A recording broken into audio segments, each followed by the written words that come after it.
We're seeking our origins. Who are we? What are we? Why are we here? We're trying to get back to our origins. That's the whole idea. All the great ancient religions were solar religions, including early Christianity. What happens with the initial stages of sun gazing is that one's consciousness is expanded. And once that begins to happen, all kinds of things happen. What the sun does is if you're taking more energy into yourself, okay, and the eye is a receptor for that energy streaming in through the retina, the cones, and the rods, and so forth, you're going to be giving more energy to your body, to your cells, to your nervous system. And now imagine what is happening inside yourself. You're becoming electrically charged. Isn't that going to affect you? Of course it's going to affect you.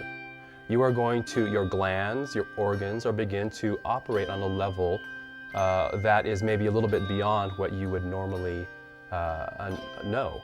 So you're going to have this sense of higher sensory perception. Sixth sense, call it whatever you want. And how to observe and perceive that sun is the object and was the object of these higher teachings, of these old mystical schools. Many, many manuscripts have been found which point to these solar traditions. And in the Bible, you can find many references to these traditions. And we know that Jesus was into the solar teachings because he talked about them. In the New Testament, there are many, many references. Once one comes into the sun, comes into the teachings, and realizes the true origins of these teachings, all these things become clear. I cannot convince anyone in 10 minutes of the value or the beauty of this teaching. It's impossible.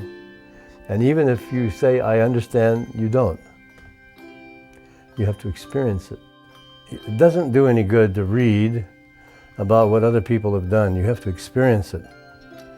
I understand that people are thirsty for this information on how to view the sun. I think people need to be cautious for many reasons. On the physical and physiological level, they need to be aware of what happens when they take in physical solar energy. They also need to be aware what can happen on the emotional, the psychological, the psychic, and the spiritual levels of their being. There have been many solar schools throughout history, not just ours. At this time, we feel that we have the authorized teachings, and that if people are going to actually get involved with sun gazing and these kinds of techniques, they really need to seriously think about what they're getting into and look for some guidance, and that's what our school offers. It can be very dangerous for people to look at the sun on their own. They can hurt their eyes, they can have experiences, emotional experiences, transitions and physical things that could be problematical if they are not aware of what's happening and have guidance, a true scientific understanding of what's going on. So it's not a good idea to just do this on one's own. People have been intrigued by the idea that one could look at the sun for long periods of time and not have physical damage or be able to survive that process or even be able to take in that much energy at one time. My father did experiment in his early days with solar viewing when he was first involved with what is it, how do I go about this, how do I experience what the ancients were experiencing. He did go about this long process and looked at the sun for long periods of time. The results of that, which have been chronicled in some of his books, were that his physical body began to experience results that were not very comfortable. You overdo it, you stop eating, you have a vegetarian diet, you live on raw fruits and vegetables, and you become very, very sensitive.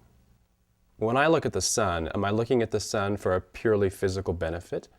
Am I looking at the sun because I want to be more beautiful, because I want to be younger, because I want to be glowing, because I want to get tan? Am I looking at the sun because I want to experiment to see how much damage my eye can take? Those are physical reasons for looking at the sun.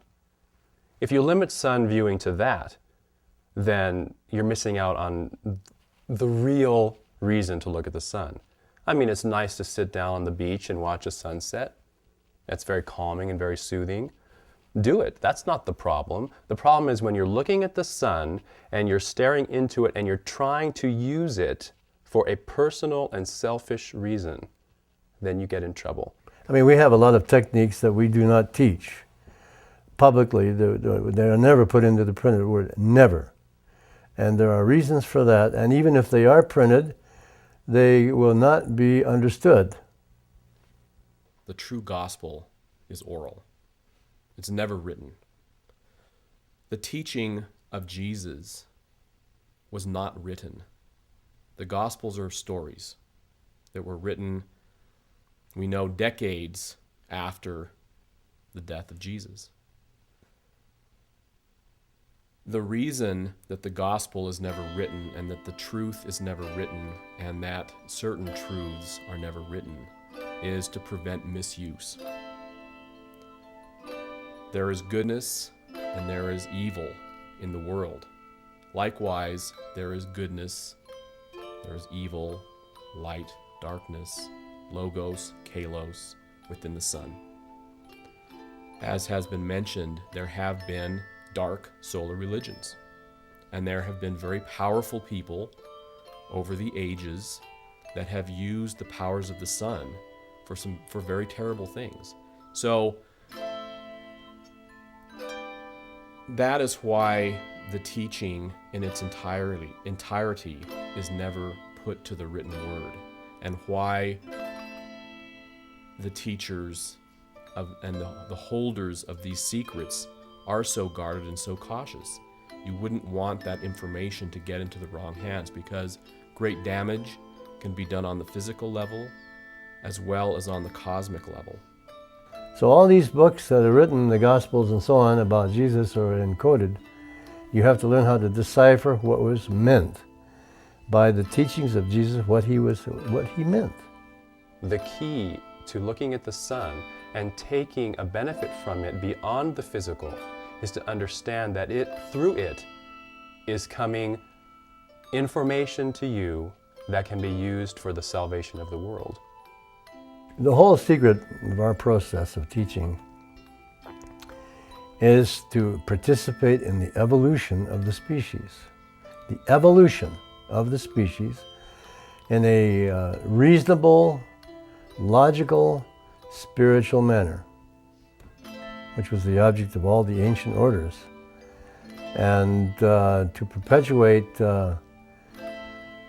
existence as we know it on a higher level.